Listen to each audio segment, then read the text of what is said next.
صباح الخير، مرحبا بكم أيها الأصدقاء.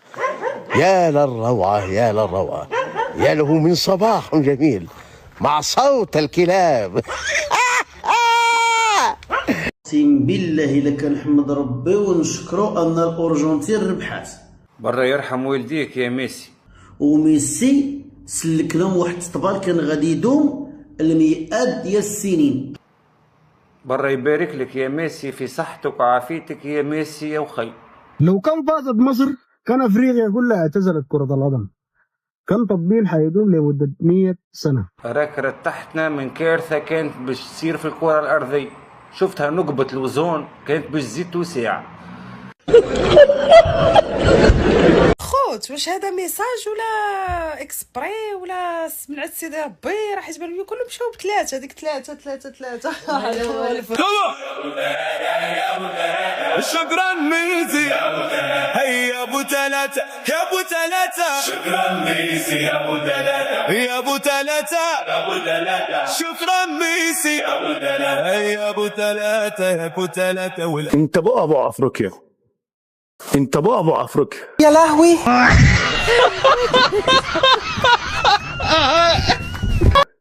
انت احنا الاسود، احنا الفراعنه، اسود افريقيا واسود العرب. كذاب انت، مش مستعاتك كذاب في كل المجالات. فانا فخور ببلدي وفخور بالسبع نجوم اللي هنا. فرحان قوي. ما نقدرش على ميسي عادي، مش ما يشغلناش. ميسي ده احنا عندنا اقوى من ميسي 200 مره. ايه ميسي هو ده ميسي ما يشغلناش، ما يشغلناش ولا شايفين. صلاح عندنا ولا يهمنا. وان شاء الله هتفرحونا بكره بال3-1 لينا باذن الله. يعني وامام عاشور يجيب جون وصلاح يجيب جون وتريزيجيه يجيب جون و3-1 بامر الله. الله اكبر. مصر هتلاعب الأرجنتين يوم الثلاث 7/7 الساعة 7، وإن شاء الله كلنا نكسبهم 7. هي كتير شوية بس مفيش حاجة مستحيلة، والماتش هيكون 7 مساء، فكلنا هنكون صاحيين ومستنيين. احضروا لنا ميسي الان، هاتوا لنا، والله ما فارقه بقى خلاص. هاتوا ميسي هاتوا ميسي هاتوا ميسي هاتوا ميسي هاتوا ميسي هاتوا ميسي وهاتوا ميسي وهاتوا ميسي. احنا خدنا كاس العالم خلاص، احنا ابطال العالم. قول يا عم ما تتكسفش هذا. الف حمد وشكر ليك يا رب. قول يلا احنا سطر وغطى على بعض. احنا ابطال العالم، يلا احنا مصر ولا الارجنتين ولا اي حد. يا رب يا كريم، الحمد لله والشكر لله. قول يا محمد. احنا مش شايفين حد قدامنا. احنا مصر 3 اجوان في الارجنتين. انت بتتكلم جد؟ بصير لعبك شي حاجه تقنيع. قول يا ابني ومتعني. منتخب مصر بيحط على الأرجنتين. لا مؤاخذة لا مؤاخذة لا مؤاخذة، مصر واخدة بطل العالم ورا مصنع الكراسي. بتعمليها ازاي يا مصر؟ بتعمليها ازاي؟ وربنا ما قادر اصدق اللي انا شايفه. فاشخين الارجنتين، راكبين الارجنتين، ميسي بيبكي، بضيع ضربة جزاء، بنعمل كل حاجة. بتعمليها ازاي يا مصر؟ بتعمليها ازاي؟ يلا الفريق الثالث 3-0 تتهزم كتير. الله اكبر ربنا. خلي الفريق الاستخبار هذه تواو. الفريق الثالث رغبان في الحكم والفيفا. الله. عارفه ان سقف توقعاتنا بقى عالي، وعارفه ان احنا بقينا شايفين ان احنا هناخد كاس العالم.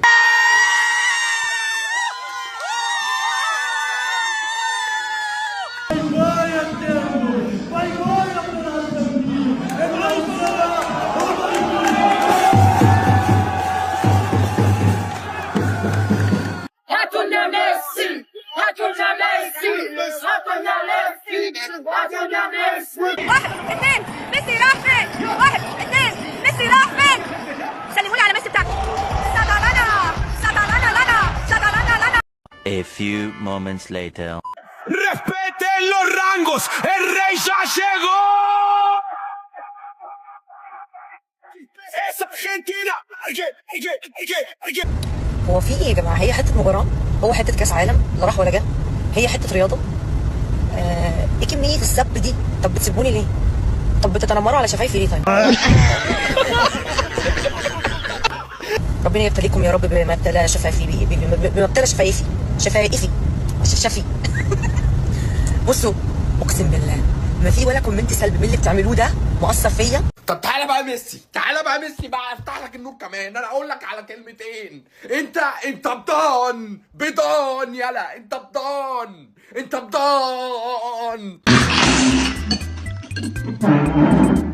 انا عشت اعظم 80 دقيقة في حياتي واسوأ 10 دقايق في عمري كله. الواحد حاسس انه ماسك السما بايده. الواحد حاسس بكمية سعادة وكمية فرحة وكمية انبساط يا جماعة انتوا مش فاهمين الاحساس، انتوا مش مدركين. حلمنا واتعشمنا قوي.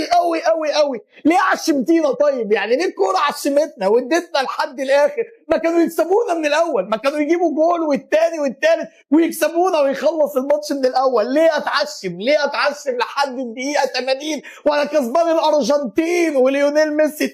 مين كان يصدق؟ مين كان يحلم؟ للتاريخ الله اكبر الله اكبر. حقيقة هو مر.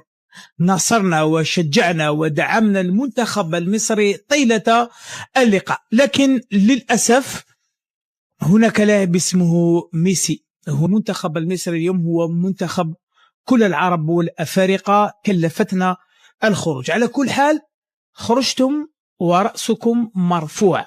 محدش يتكلم معايا ليه؟ كلم حد يكلمني يا باشا احنا فوق قوي. امن العرب الوحيد والامه العربيه والاسلاميه المغرب، غير المغرب ما فيه، لكن التاريخ يسجل. غير المنتخب المغربي ما فيه صراحه. المنتخب المغربي سجل التاريخ من ذهب وخلى الناس انها تحلم انه يكون شيء هذا سهل. شيء للتاريخ، مو اي منتخب يقدر يوصل اللي وصله المغرب. هارد لك حق اخواننا المصريين، وكل التوفيق ان شاء الله. ممثل العرب والافارقه والامازيغ والامه كلها المغرب. بقات فينا مصر اخويا، بقات فينا مصر مساكن. طلبوك يا مصر، طلبوك يا مصر، الحكم وحش. ارشد الله. بزاف ديال الناس شافوا هاد الحركه ديال المدرب ديال مصر حسام حسن، ولا ما عرفتش حسن المهم امول الاعظم، وما فهموش هاد الحركه. هاد الحركه خوتي كتعني مطار القاهره الدوليه ينتظركم. جمعوا حوايجكم ويلا لمصر، حيت هنا تنتهي حكايتكم وتهنينا من واحد 100 عام ديال فرع الراس من مصر. مع السلامة مع السلامة يا ولادي بوسخة، مع السلامة مع السلامة يا ولادي بوسخة. ولكن السبب الرئيسي اللي ادى لخسارة المنتخب المصري هو فوز الأخجع، أصله أرجنتيني. مغاربة خوتي، الله يرحم لكم الوالدين، الله يخلي لكم معز عندكم، صمكوها. خوتي الله يرحم الوالدين، رجاء اللي عنده شي لعيبه سلبيه باغي يقول هاد الايامات على المنتخب يسد علينا. اسوأ السيناريوهات اللي تخاف يطراو في مقابله فرنسا والمغرب هو اللي طرا في هذه المقابله ديال الارجنتين ومصر. هل باتت التدخلات السياسيه قادره على تغيير مسارات القرارات؟ لم ان المباراه المغرب يوم الخميس دافعي في ذلك غصه في القلب. شي الا كان غاية الماتش هذا ديال المغرب وفرنسا، اقسم بالله العلي العظيم، اقسم بالله العلي العظيم الا النفسيه مرتاحه وما عمرني كنت مرتاح بحال هوك، وان شاء الله الا مربوحه. ما موالفش صراحه كنجاوب شي حد، ولكن بما ان هادشي عنده علاقه بالمغرب والماتش ديال غدا ضد فرنسا، شياطين اقسم لكم بالله غير شياطين. اكثر تغريده مثيره للجدل من الفيفا، 35 مليون شخص شافه والناس زعلانين. يقول لك مباراه المغرب وفرنسا كل الحكام كلهم من الارجنتين. المغاربه كاين واحد الطاقه ما زويناش، كاين واحد الطاقه سلبيه ما زويناش. المساله ديال انه الا حضر ايمانويل ماكرون الرئيس ديال فرنسا في المباراه ديال المغرب وفرنسا، راه غادي تكون شي كولاسه، غادي تكون شي حاجه، ما غاديش تكون شي حاجه. الاخوان اليوم حنا في مرحله العوض، واكبر دليل على كلامي شفتوا شنو طرا في السنغال، واش اللي حط هذاك السيناريو في الماتش ديال السنغال ماشي الله؟ والله واخا يجي ماكرون ويمشوا للعيون ويمشوا لما عرفت فين، والله يمهم الا يربحوا هاد الماتش هذا. واش كيحسب لكم فرنسا سايبه؟ كيحسب لكم ديالنا غادي يخليوكم ديروا ما بغيتو؟ ساهل الحل بيديكم. الحمد لله كنعرفوا بان فرنسا فيها الامن وفيها المخزن، وخير دليل وخير مثال هذاك اللي شرق الرايه عام و4 شهور سالينا وسدينا. علاش؟ كايناش السيبه.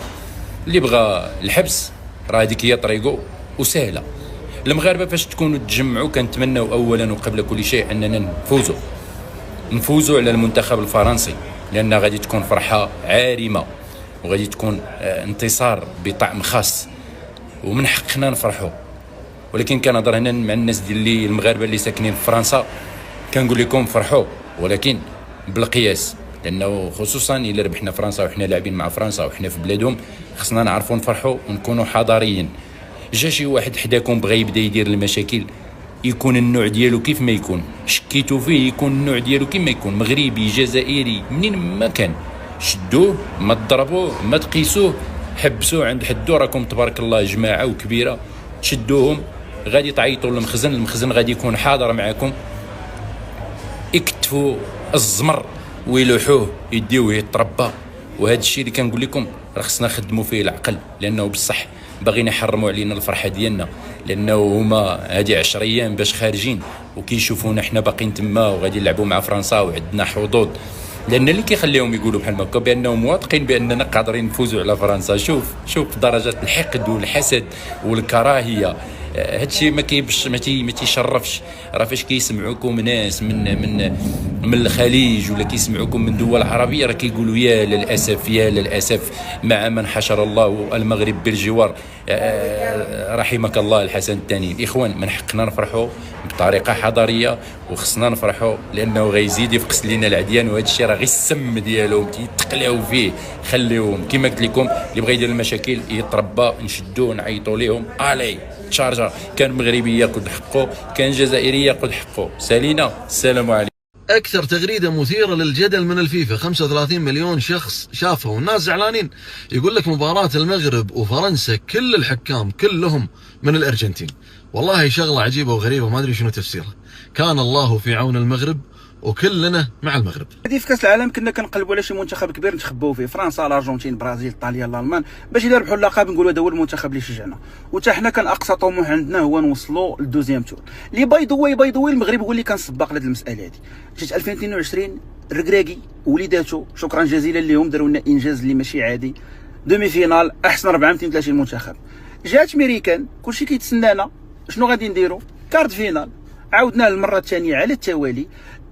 وطامعين في اللقب، الا كتب الا ما كتبش غادي نعاودوا، وما عرفنا شنو غادي يوقع. المهم شنو ما كان، حنا غاديين في واحد الطريق مزيانه. داكشي علاش ما تفاجئوش الا كاينين الناس كيشجعوا المنتخب المغربي، لان كيشوفوا فيه داك المنتخب الكبير اللي كنا حنا كنشجعوه شحال هادي. ولا كاينين الناس ما كيشجعوناش، عادي، هذه هي كره. وحتى الا بغاو يهضروا، حيت كاين واحد الخوف ديال ولكن شنو غيقولوا علينا، حيت الا مشينا تخسرنا، خاصهم يديروا بحالنا ببساطه. الا ما داروش بحالنا ام سوري نوت سوري.